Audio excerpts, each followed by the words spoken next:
Assalamualaikum warahmatullahi wabarakatuh. Presentase kelompok 12.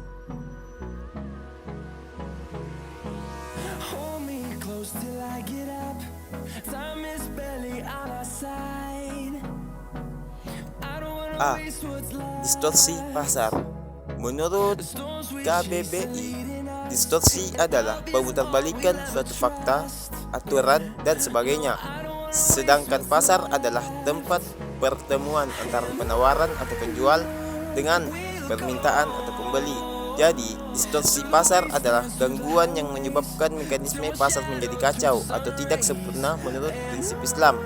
Dalam distorsi pasar, fakta yang ada tidak sesuai dengan teori dalam mekanisme pasar.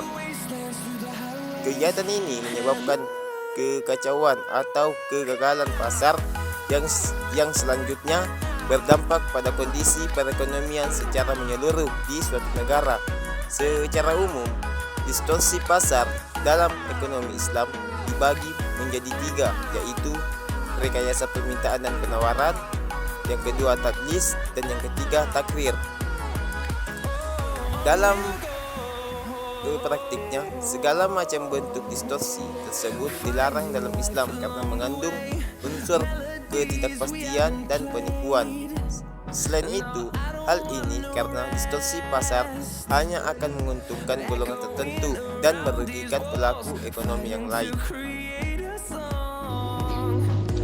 B. Rekayasa permintaan dan penawaran. Distorsi dalam bentuk rekayasa pasar dibagi menjadi dua, yaitu 1. Bai najasi.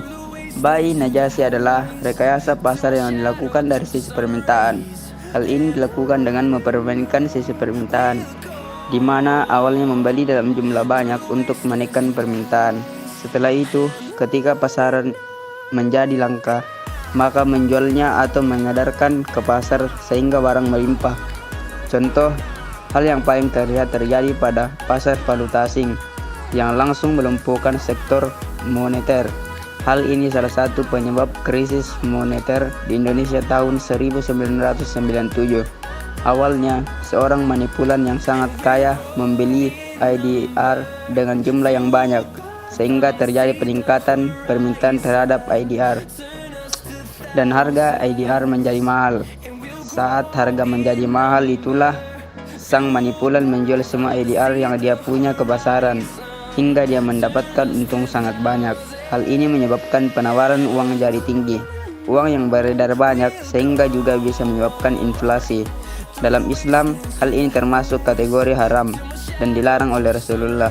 Hal ini sesuai dengan hadis dari Abdullah bin Umar radhiyallahu anhu.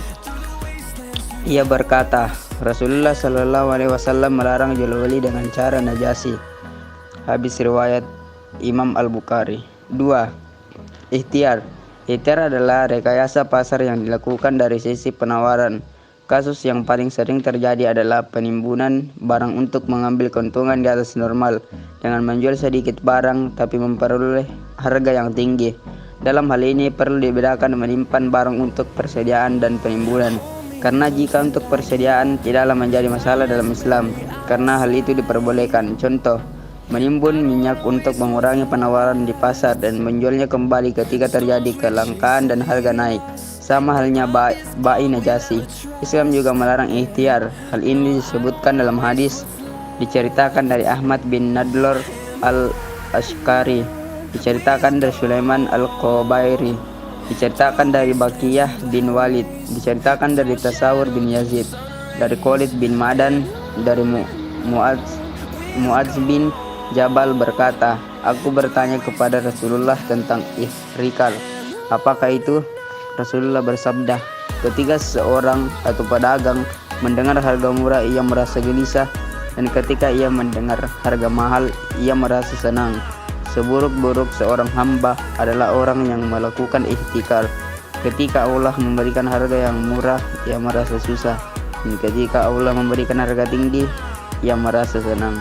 Habis riwayat At-Tabarani. 3. Talaki rukban.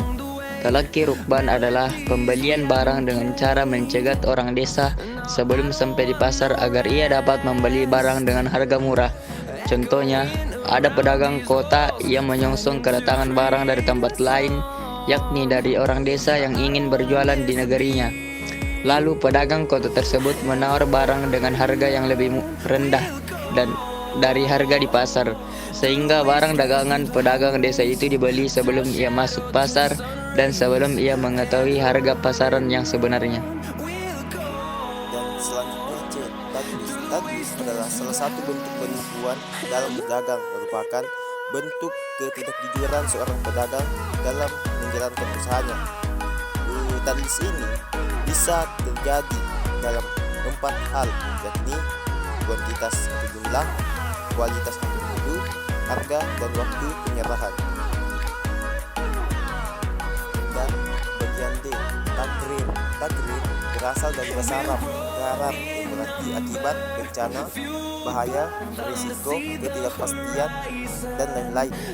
Sebagai istilah dalam fikih muamalat, takrir berarti melakukan sesuatu secara membabi buta tanpa pengetahuan yang mencukupi atau mengambil risiko sendiri dari suatu perbuatan yang mengandung risiko tanpa mengetahui dengan persis apa akibatnya, atau memasuki kancah risiko tanpa memikirkan konsekuensinya.